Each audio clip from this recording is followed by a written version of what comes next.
तो आइए हम लोग देखते हैं NCERT class 12 math first matrix और एक्सरसाइज 3.1 क्वेश्चन नंबर 5 पर देख लेते हैं। 3 into 4 ये ऑर्डर हुआ। इस ऑर्डर का मैट्रिक्स की रचना करना है जिसके अवयव निम्नलिखित हैं, यानी इसमें हम लोग A11, A12, A13, A14 का मान रखते जाएंगे।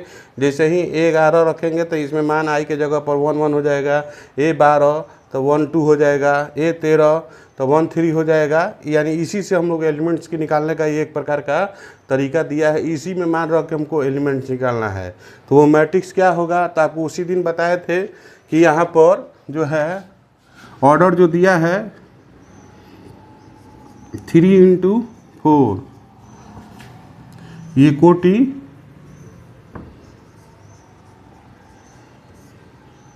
या ऑर्डर 3 into 4 यानी इसमें मल्टीप्लाई करेंगे तो कुछ कुल कितने एलिमेंट्स हो जाएंगे, कुल जो है 12 अवयव हो जाएंगे। कितने अवयव होंगे, तो कुल जो है 12 एलिमेंट्स होंगे। अब चला जाए, यानी कहने का मतलब है कि हमको एक मैट्रिक्स होना चाहिए। इसमें ध्यान से देखिए, इसका ऑर्डर क्या है, तो 3 into 4 होना चाहिए। और इसमें कितना एलिमेंट्स होना चाहिए, तो एलिमेंट्स आपका 12 होना चाहिए।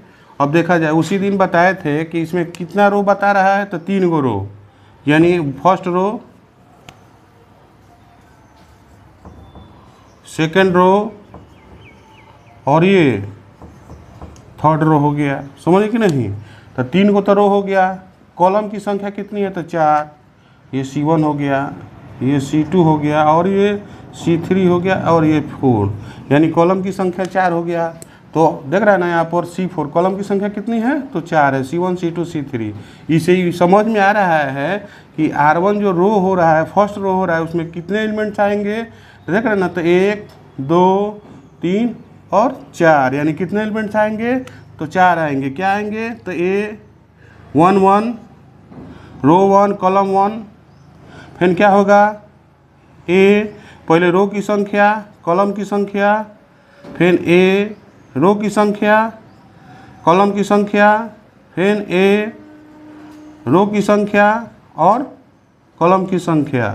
आप समझ सकते हैं कि यानी फर्स्ट रो में इसी प्रकार का क्या होगा, एलिमेंट्स आएंगे।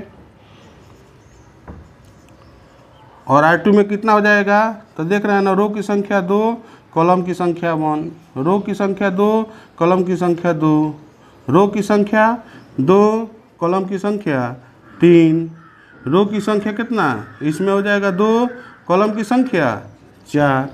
उसी तरह से ये R3 में क्या हो जाएगा, तो रो की संख्या 3 कॉलम की संख्या 1, रो की संख्या 3 कॉलम की संख्या 2, रो की संख्या 3 कॉलम की संख्या 3।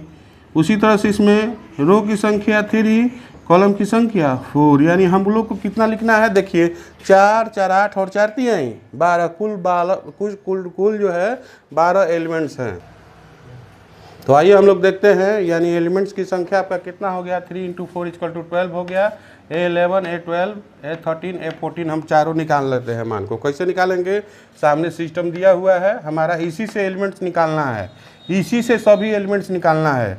तो देखिए हम लोग A11 निकाल रहे हैं, तो I का मान 1, J का भी मान 1 यहाँ रख दिए। इसको मॉडुलस कहा जाता है इंग्लिश में, हिंदी में इसको मापांक पढ़ा जाता है। यानी कोई भी चीज़ इसके अंदर माइनस आता है और जैसे ही मापांक को हटाते हैं तो ये माइनस को क्या कर देता है, प्लस में कन्वर्ट कर देता है। यानी माइनस को ओनली फॉर प्लस में कन्वर्ट, ये नहीं कि प्लस है तो माइनस हो जाएगा।